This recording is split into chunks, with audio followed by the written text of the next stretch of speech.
Hey guys, it's Gus, and I've been doing the new trial. I know some people call it a skirmish. I've been doing it a lot, and the advanced version I've been doing a lot as well. And I've joined a lot of groups from Protectors Enclave and whatnot, and I've have a few observations of why I think so many groups are failing. Uh, this dungeon is very easy. It just requires you not to do certain things.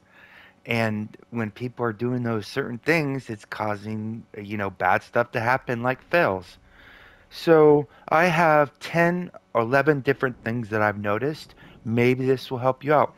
And if you have anything to add that you've seen as well, please do so below because I might have missed something.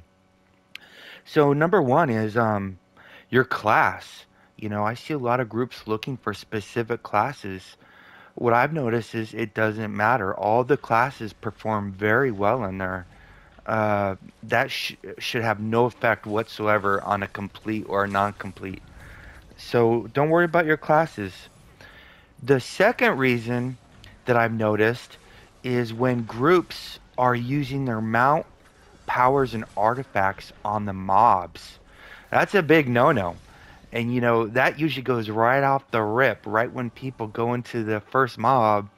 You'll see somebody cast their mount power, their artifact. You're like, what are you doing? Because it won't be up in time for the first lieutenant you're going to face. And that's what your artifacts and mounts are for, the lieutenants. Number three, using your mounts and artifacts on the captain. It happens inevitably every single time I join a group from Protectors or from Moondancer's zone chat. That's a big no-no because the deal with this boss is the goal isn't to kill him. The goal is to take his health down slowly and then get him to phase so that you only have to fight one lieutenant at a time. If you hit him too fast, too hard, you'll get two lieutenants, which sucks because that usually leads to multiple death scrolls throughout the group. Um, Number five, did I see? Uh, okay, number four. This one has this very similar to number three, is just hitting the captain too much. You'll if you're in there just wailing away at the captain and you see you're the only one wailing away on him, that means the group's backed off. You don't want to overface him.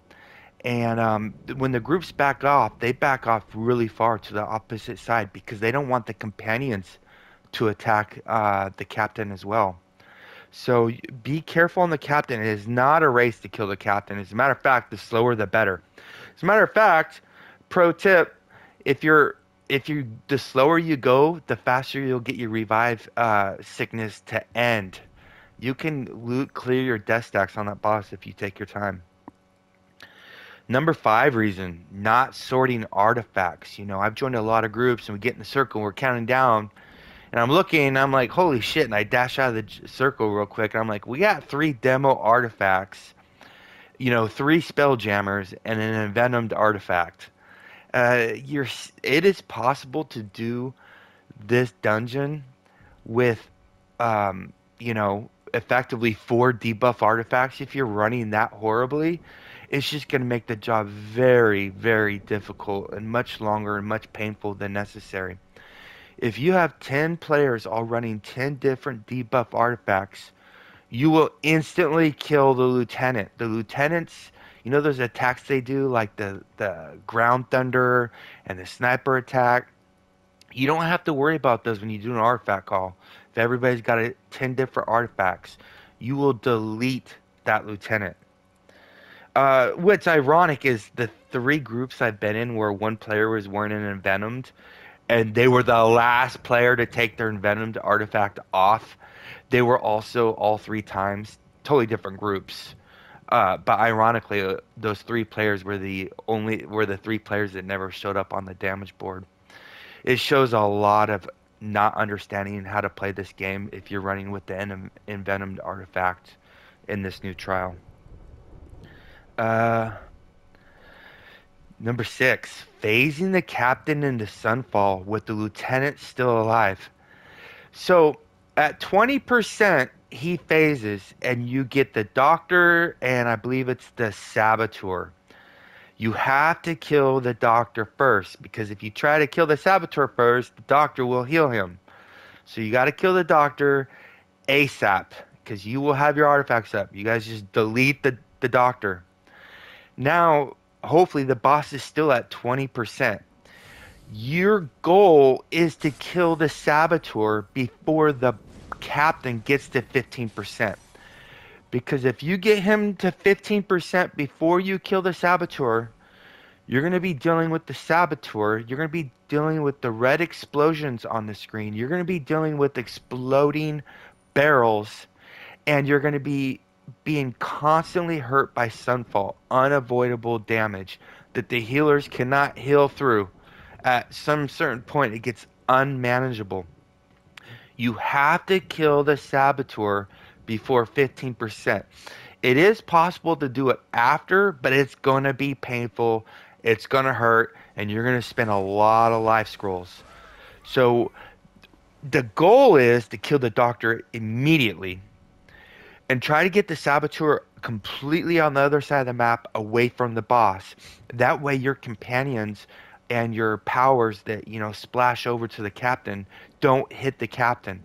You do not want the captain to get to 15% health. If you do, it's going to be super painful. Number 7, noticing a lot of players are focusing on mob damage instead of single target. If you want to be tops on the damage board, you're not going to get there by doing mobs. You're going to get there from doing the single target. Those lieutenants have a lot of hit points. And if you do max damage on those lieutenants, you will get a lot more damage than you will on the mobs. There's nothing worse than going in there, and somebody popping the carpet artifact on the mobs. You're like, oh shit! There goes 3,000 magnitude we could have used to kill off the lieutenant fast. Focus on the single target damage, and good stuff happens. Number 8, I've seen people expecting to be revived.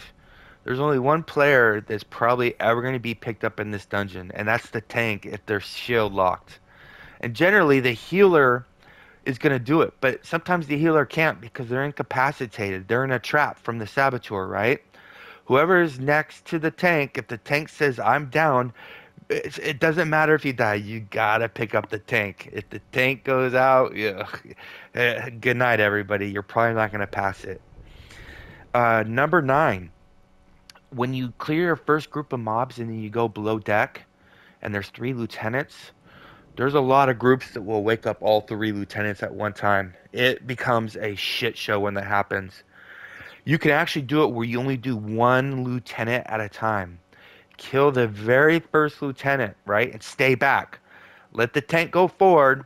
Do a quick, he or she's going to stay to the right of this ship. Go up, do an attack, get the aggro on that lieutenant and bring him back to the back of the ship.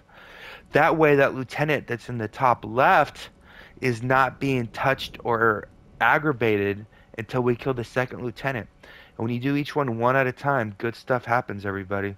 When you got 2 lieutenants below deck, there's a very good chance you're going to have a lot of death stacks in there. Number 10. The number one reason I think most groups that I've seen fail this dungeon is because a lot of players don't know how to do an artifact call. So I've mentioned this, and I think I made a video on it. I probably didn't do a good enough job explaining it. So what happens is, in that 10 seconds, as a ranger, I can unleash almost 10,000 magnitude damage in that 10 seconds. And if we got 10 different debuff mounts, or 10 different debuff artifacts, the debuff mounts, now you're doing nearly 250% damage. So in that 10 seconds, the DPS are doing nearly 25,000 magnitude damage. You cannot do that much damage in the remaining 50 seconds until the next artifact call. In that 10 seconds, you can delete lieutenants. And what I'm seeing a lot of groups doing is they don't understand that everybody has to go their artifacts at the same time. And their debuff mount powers at the same time. There's nothing worse than, doing your daily and doing your mount power, and then all of a sudden here comes a Mythalar artifact and a Rex. You're like, what the? And the thing is, you lose a lot of damage, but the group loses a lot of damage. And when you see the groups failing the artifact calls, that generally means that there's a lot of inexperienced in the group. And I've seen 90k players who don't know how to do an artifact call. And, that's not on them. Generally, until you've ran most content in this game, artifact calls are not necessary. And then, when you start doing your first master content like Master Temple of the Spiders, you start learning real quick what an artifact call is. And it appears that there's a lot of players who maybe didn't do MTOS and maybe didn't do Master Demon Web Pits either. And they don't know what an artifact call is. And when you're going in this new trial and you have players not casting the artifacts and doing them all at the same time, bad things happen. Nothing good happens from not casting your artifacts. I will say some people got their finger on the trigger and get trigger happy. You want to wait to cast your artifacts until there's no mobs in the way of the lieutenant. If the lieutenant's surrounded by mobs, there's a very good chance your artifact or your mount power or your daily or whatever is going to hit that mob instead of the intended lieutenant. Especially on console, we have a very challenging time targeting. So we generally clear all the mobs around the lieutenant and then go ape shit. And that's the cue. When we've cleared the mobs and there's a clear path to the lieutenant, you don't even need anybody to tell you to go artifacts. That's when you go artifacts. Um, Maybe I can put together another video further explaining how important an artifact call is. I have clips of me and Zemnid doing 60 million plus damage in that first 10-second artifact call. 60 million damage is a shit ton of damage, but you can't do that by yourself. It's the teamwork of all 10 players working together as one. And that's how you see these groups do these fast videos. How do they kill these bosses so fast? It's because everybody's using their artifact. It's not that they're overpowered. It's just that everybody's timing their artifacts at the right time. It's got to happen. What as a hoster, it's the challenge that a lot of new hosters may have in here is you can inspect people's artifacts, but it's hard to inspect their mounts. So ask the tank and healers who are generally on the support mounts, Rex, Eclipse Lion, Swarm, Pegasus perhaps. You want them on those mounts because those mounts are going to make the DPS do a way bigger burn. And when the burn's good, everybody benefits. The tank's life is easier, the healer's life is easier, and the run gets done faster. Again, if you got any other observations that could help other players get through this dungeon, please do so. Please comment below. Stay classy, Neverwinter. See you soon.